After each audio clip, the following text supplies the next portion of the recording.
Hey, ladies and gentlemen, welcome to the Always Sports Talk Show. I have a host with me today, co-host with me today, Thomas Berkey. He's a good friend. He's a good friend of mine. He's going to join me here today on this talk show. How's it going? We're going to talk about the Cincinnati Reds. He's going to give his take. He's a Reds fan, and we're going to talk a little bit about the Cavs and who they might be playing in the playoffs and how we think they'll do in the playoffs. So we're going to kick it off with the Reds. The Cincinnati Reds are a pretty intriguing team. They got a lot of young talent, and they brought in some veteran guys too to kind of help out a little bit with Scott Rowland and Lando Cabrera. That's it. Couldn't think of his name offhand. Their pitching, however, is what's the shaky part for them. They still got Aaron Harang and Bronson Arroyo, but after that, it just gets a little dicey about what's going to happen with them. They got a lot of young arms. But to me, the Cardinals are obviously the best team in that division, hands down. So it could really be a toss-up between them and the Cubs for second place, and both those teams could probably push the St. Louis Cardinals a little bit too, as far as they can push them. But I think the Reds are going to come up short. Brewers will finish second place, and then the Brewers will finish second place, and the fight for third place would either be the Cubs or the Reds. The Brewers. The Brewers. I just don't see. I mean, Milwaukee's got power, but they have no pitching. They have decent pitching. They don't. They have no big. They lost Ben Sheets. That's going to hurt them. And the back of the bullpen, who they got to back up to close? Didn't they bring in 50-year-old Trevor Hoffman? I think that's who they got now, isn't it? Come on, seriously? I don't think Milwaukee's got enough pitching-wise to get past to finish ahead of the Reds and the Cubs. I think the Reds and Cubs got better pitching than them. But that's just my take. I mean, I think the Reds even might have a little more power, hitting-wise. Well, you got Prince Fielder, Ryan Braun.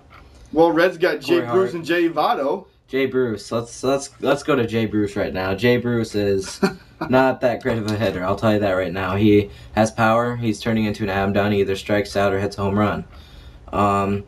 And he's not doing this well this year, and I don't believe he's going to hit over 250 in the regular season.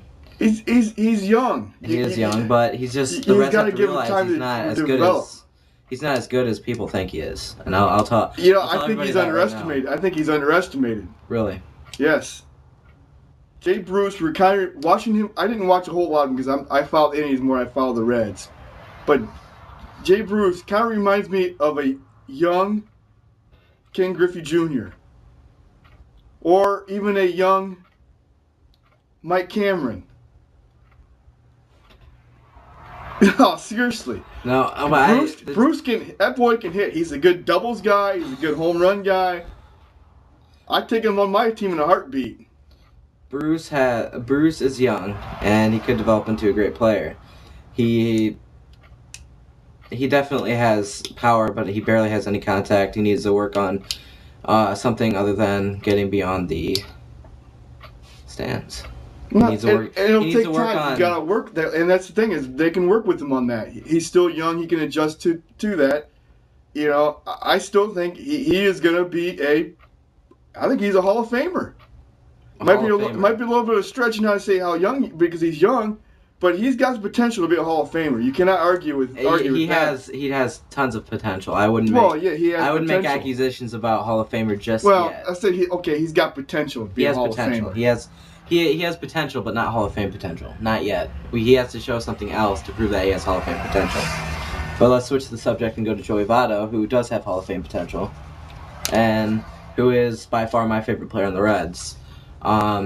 He has the best batting average on the team. He is their best hitter on the team, period. He can swing for the fences, but he can also swing for average. And he's not the fastest guy in the world, but he's a decent fielder, and he has potential to be a really, really great ball player. Like right now, the Reds have, their franchise status is up there because they have a lot of young guys. They have Bruce. Right. They just got Aroldis Chapman, who I love and who we're going to have a little segment about later on the show. They have Joey Votto. They have Drew Stubbs, who's also going to get a little segment. See, I think he's overrated. No, Stubbs is not even close to overrated. You're crazy. Seriously. He's got big void to fill in that outfield for them. But you know, he's another guy. You know, he's a guy that has potential, but they have to. The thing with that's the thing is you got all this young talent. The Indians run the same problem. You have to develop the guys the right way. Because if you don't, I really don't think Stubbs. I think what they need to do is they should have got another guy in to play, a veteran guy to play outfield besides good old Johnny Gomes, who can't hit. Johnny Gomes hit. He can. I didn't say he can't hit. He can hit, but he's not. He's not starting material. He's not starting material. So I think they should have gotten some else and waited a year for Stubbs. I don't think Stubbs was quite ready. Drew Stubbs is young. He's fast. He's definitely the farthest thing from overrated. He's even underrated, I think. I think Jay Bruce is overrated. Drew Stubbs is underrated. Drew Stubbs has speed. He's got fielding ability, and he's got hitting ability. He just hit a grand slam 3 days ago. He has ability to swing beyond the fences, and he has amazing contact. He can hit the gaps. He also has one of the best averages on their team right now. He should be starting. He should be in center field. I'm not saying he should be starting. I'm saying I think they might have rushed him a little bit. I think they should have waited one more year for it, or maybe bring him up towards the end of the season, maybe. But I think they just might have rushed him a little bit. What about this Aroldis Chapman? Tell us a little bit about him. Some people might not know who he is. 6'4", 6'5", just got him from Cuba. If you saw him in the World Baseball Classic, he's beyond imagine. Oh my goodness! He pitched in the AAA for the Bats 4 days ago. He's had during the spring training this season, he has a 1.69 ERA, 15 strikeouts in 12 innings, and he hit 101 on the radar, 101 miles per hour on the radar. The other day for the Bats, and I think he's one of the most talented prospects in the field today, and he has the potential to go beyond the mark and be the Reds' starting pitcher even later on this year and definitely next year. And if he doesn't be a starting pitcher, I think I'm one of the people who think he can develop into a closing pitcher or even a relief pitcher. And he has height, he has speed, he's really skinny, but I mean, he has a 6 slider, ridiculous changeup, and a 101 mile per hour fastball. I think he's one of the most talented prospects out there, period. I think he rates up there with Washington National. Steven Strasburg? Yeah, Steven Strasburg.